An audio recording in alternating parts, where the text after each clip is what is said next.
Tao po. Tao po.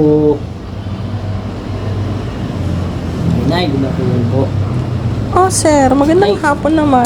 Bali ako po si Miguel dito. Ako po yung Bakit nandito ka? officer ko sa LNT. Hanggang ngayon po kasi wala pa po yung bayad. Nung oras na po kasi, dahil kaninang umaga pa po yan. Nakailang balik na po kasi ako dito sa bahay nyo na.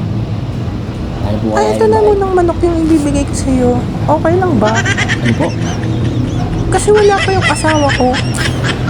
Hindi pa naman siguro darating yun kasi nasa sabungan pa. Yung babae ko sa Maganda kunin mo na yan, sir. Kasi nga, hirap ko sa pag dumating siya, hindi ko na may bibigay sa'yo yan. babae. Ikaw na lang muna yung magbenta. Po?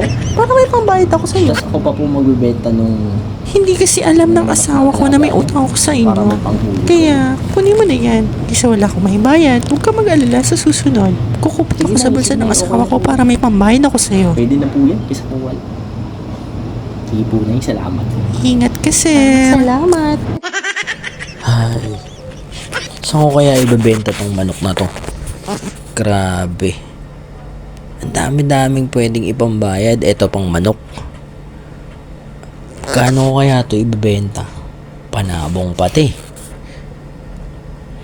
O kaya kung ipadala ko na lang to sa amin, may pang ulam pa sila. Galing ko talaga.